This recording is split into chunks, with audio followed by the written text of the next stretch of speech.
going on, guys? Out here at Croom today riding.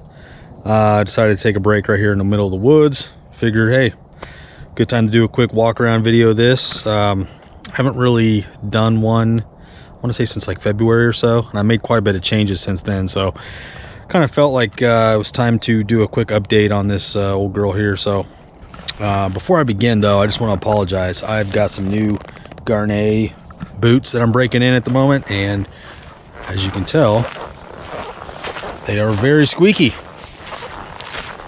so I apologize for that. But so yeah, we're out here camping this weekend and just kind of enjoying the cooler weather. Finally, this is my first ride since Hurricane Ian. Really haven't gotten anything, didn't really get anything bad here. It was just mainly wind and rain. I think Croom only had like 40 to 45 mile an hour gusts, so nothing too crazy here. But as you can tell, a lot of just kind of down trees, like way over there in the distance. You probably can't tell, there's a huge oak tree down way over there. But yeah, not too bad otherwise. But so we'll start at the front here. It looks very similar to what I had before, but I ended up selling the Hauser +3 standard travel and the Fox standard travel. I ended up selling those, and I ended up going with a set of +3 JD Performance long travel A-arms. Dave Herron at JD Performance is an awesome guy. He was the lead welder and fabricator at Leggers back in the early 90s. He's the one that pretty much welded the frames, A-arms, swing arms. He taught a lot of the guys there, you know, how to weld and everything. A lot of that, like Corey Ellis and I think Doug Eichner and all those guys. So he's been around the sport for a long time, and it's just him and his wife now. They run a company called JD Performance, and yeah, awesome guy to talk to. He loves Z400s. So if you're in the market for a set of wider A-arms, he does them in you know, max ground clearance, standard travel, long travel. For here at Croom, with all the deep whoops and stuff and the sand here, I really wanted to go with long travel, get a similar feel to what I have on the 250R. So I have a set of +3 JD Performance. They're not max ground clearance or anything, they're just regular +3 long travel, and a set of Fox Float long travel shocks. So I got the floats through ATV Galaxy. Just shoot them a message and ask to speak to Mike and say I sent you, and he'll hook you up. But so that's the front end. The headlight, I bought a spare headlight on eBay, pulled all the guts out of it and wrapped it in 3M carbon fiber, since no one really makes headlight deletes anymore for these. I had a 4Works hood on it, and it was kind of cool, but I don't know, it kind of made the quad seem bulkier and kind of took away from the cleanliness of it. So I kind of wanted the like integrated headlight delete look, so that's what I did there. Don't need headlights where I ride. You can't ride after dark anyway, so plus it kind of looks like the old race quads. That's kind of why I did that. Same front bumper, Alba beadlocks with GBC XC Masters. It's the same Hauser swing arm. I've got a PEP MX linkage on that, and then I've got a custom Axis rear shock with high and low speed compression adjustments. You can see right there, the black's the high speed and the blue's the low speed. This rear shock is awesome. I love this thing. Makes it, the high speed compression, if you're gonna get long travel, don't skimp out. Make sure you get high speed compression on your shocks. You're not gonna get them on Elkas until you get to stage 5. So you're gonna spend a ton of money if you go with Elka. The Fox floats come with them. As long as you go with the Fox Float 3 EVOLs, they come with high speed and low speed. Axis, you have to ask for it. They'll do it for an additional charge, but the high speed compression is what will make your ride, it will give you a plush feel while also providing plenty of bottoming resistance. That's the big thing with high speed. Having the separate high and low speed circuits, you can really fine tune it in. AC rear grab bar, it's a drop down style rear grab bar. It's pretty cool. It's just a regular Tusk +4 adjustable axle. That is a TRX 450R GT Thunder rotor guard that I actually modified. All you got to do is drill new holes and it bolts right onto your LTZ swing arm. So that's pretty sweet. Did that.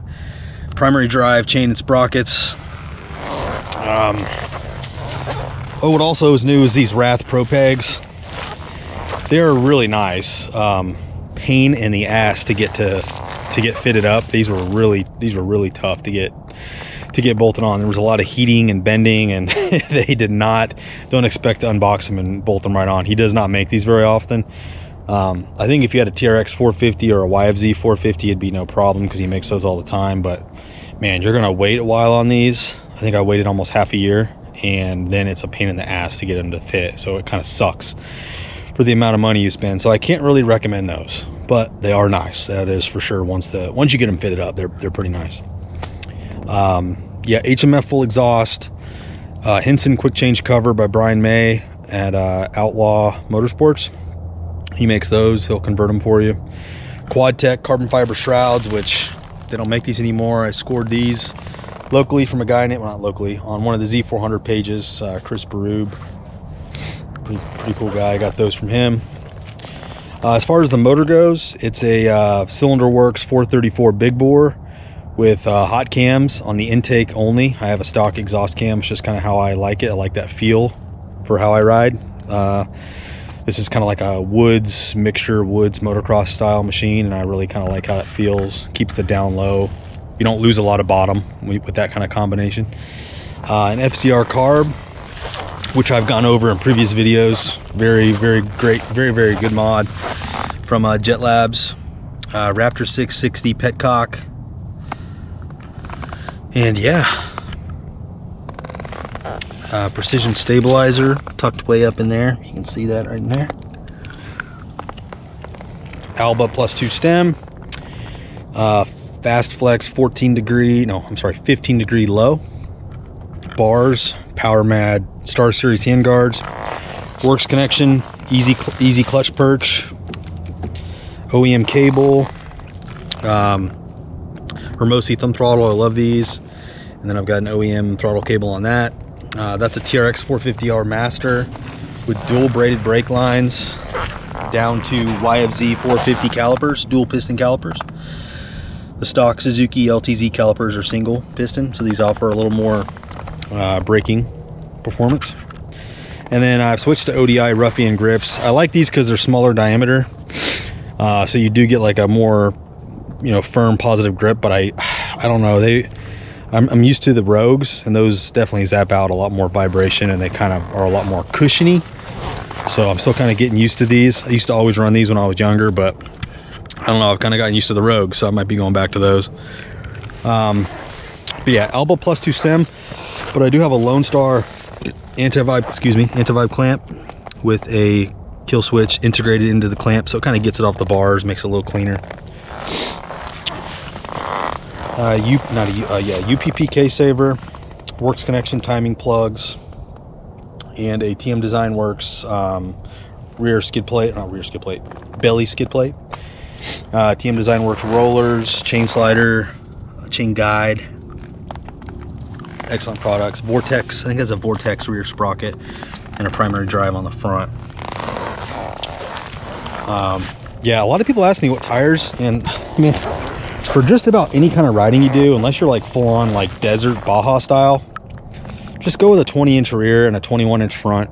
These XT Masters wear excellently. If you want to have something that wears a long time, you don't have to, you're just going to spend the money once and live with them for a long time. These are the way to go. Really, the only negative to these, in my opinion, is they're heavy. They're very, very heavy. The beadlocks also make it a little heavier, but these are excellent tires. So they're 6-ply. Even if you do a little bit of road riding, like in between your trails or wherever, they're still going to hold up. They don't really wear down like Whole Shots or some other, tire does. They just last. I mean, these tires here, I think I put these on in 2018, 2019, and I ride all the time. I don't ride a lot of pavement or anything.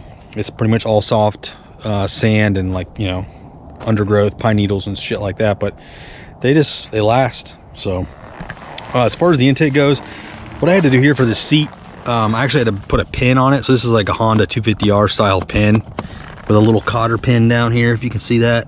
The reason I did that is because down here in the whoops, for whatever reason, I lose my seat. My seat just pops off. It was a pretty common problem back in the day when I used to race motocross with these. So I kind of made my own little seat pin setup. That way the seat doesn't pop off. This is a Quadtech seat, by the way. Excellent seat cover. It's called the Supergrip seat cover, and it really is super grippy. I mean, it will suck you to the seat. But I'm running a Uni 2-stage filter with a Pro Design flange setup. I'm running the stock boot. I know I'm leaving power on the table with that FCR, but I just like the fitment of the stock stuff. And then I've got a Firepower featherweight battery. It's it's a lightweight lithium battery.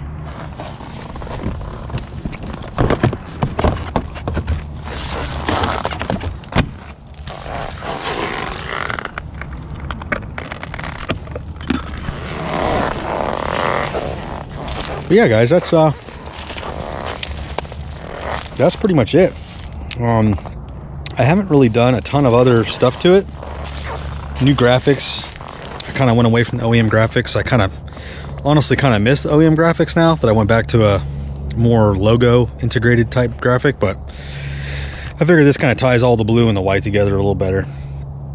But yeah, guys, that's not a whole lot different other than suspension. I'm a huge suspension guy, not so much a power guy. I mean, if you want power, go get a new YFZ, go get a Raptor, you know what I mean? Like these make plenty of power for this kind of stuff. I mean, do you need 65, 70 horsepower in here?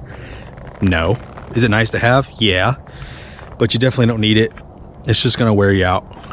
So I'm not saying I'm not going to add one of those to the garage one day. I'm just saying, for a Suzuki Z400, you don't need to go crazy. You don't need to mac out the engine too much. Big bore, FCR, a good intake, a good exhaust, and they're great. They'll keep up with a 450 no problem. Yeah, if you guys have any questions, comments, leave them down below. Just kind of felt I owed you guys a little bit of a update on the Z400. For whatever reason, this quad gets more views and likes than the 250R does. I don't know if that's just YouTube's algorithm, you know, their algorithm or whatever. They just kind of plug this in more for suggestions than the 250R, but I appreciate all you guys watching. If you haven't already, please subscribe, hit the little bell icon to stay up to date on everything that's going on, and I'll catch you guys in the next one. Thanks.